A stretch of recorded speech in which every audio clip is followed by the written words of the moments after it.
For years, children and teens have been kept in a chokehold thanks to phones and the countless game apps that are accessible on them.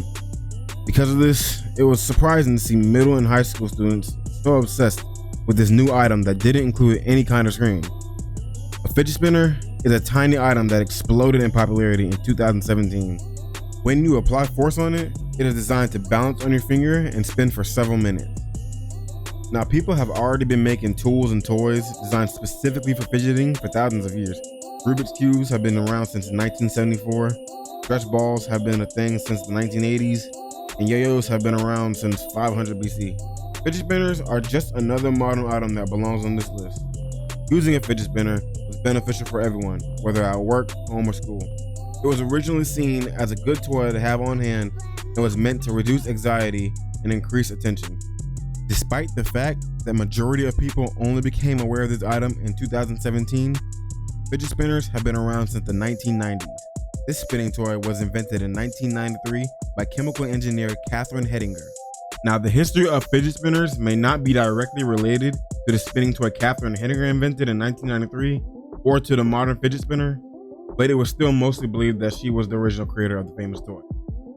Fidget spinners were first produced using tiny bearings in a variety of materials, including copper, brass, stainless steel, and even plastic. These tiny bearings, which made the fidget spinner spin in different directions very quickly, were thought to be good for kids with anxiety or symptoms that resemble ADHD. Children all over the world got their hands on these spinners, and of course, there were plenty of YouTube videos that had all the content you could think of involving techniques and any new way to enjoy these small gadgets. Students started using these fidget spinners in classrooms. Even selling and swapping these spinners became a trend as well. Inevitably, fidget spinners rose to the top of the Amazon's toys and games category in terms of sales.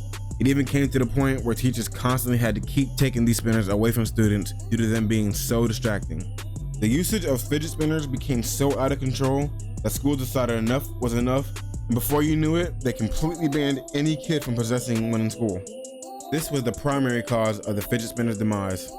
After all, what fun are they if you can't even show off your spinning toy collection? And since there were no longer any purpose for them, kids and teens grew bored with them and stopped asking their parents to buy them. Plus, one of the most popular battle royale games ever, Fortnite, was released in that same year, which had every kid running home to spend the rest of their nights on that game. These toys have never really been the main focus of any peer-reviewed scientific studies, so any claims that are made are just based on assumptions from other studies that may seem similar instead of any actual research. However, there are a few researchers and theories that they might be considering in order to support their claims. Fidget spinners aren't always used to show that in this case, but some have argued that any movement could have a comparable effect. The assumed benefits of fidgeting are only backed up by a few solid hypotheses. One theory is that fidgeting may occupy areas of the brain that might otherwise shift your attention from the rest of your brain with unrelated thoughts. Think of your brain as a family that must make a crucial choice. If the family's young children aren't playing with toys, they could demand too much attention and disrupt decision making.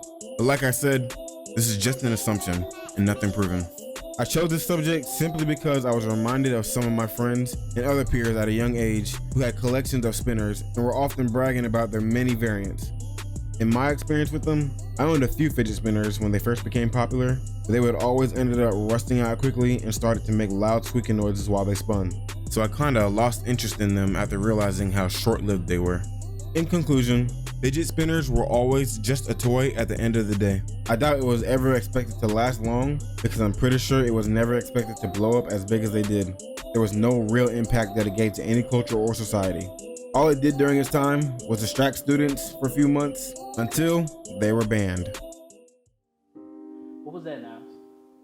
What's up? What are you talking about? Don't do that. What the hell was that? I don't know what you're talking about. It's me and Josh, we just chilling. Fidget spinner now. Fidget spinner? Give me the goddamn fidget spinner now. You know what I'm talking about. Bruh, I don't have a fidget spinner. What are you talking about? Why are you being on hard, bro? I didn't touch it. I haven't touched a fidget spinner in months. I'm not gonna let you do this to yourself. I haven't touched a fidget spinner in months, bro. I don't have a fidget spinner. I haven't touched. I'm a fucking idiot or something, man. I've been changed my life. I've been let all that go. You know this. What I don't have nothing to have from you. I just told you I don't have it. I'm not gonna let you do this to yourself, man. I'm not. Cause that right there is becoming a fucking addiction.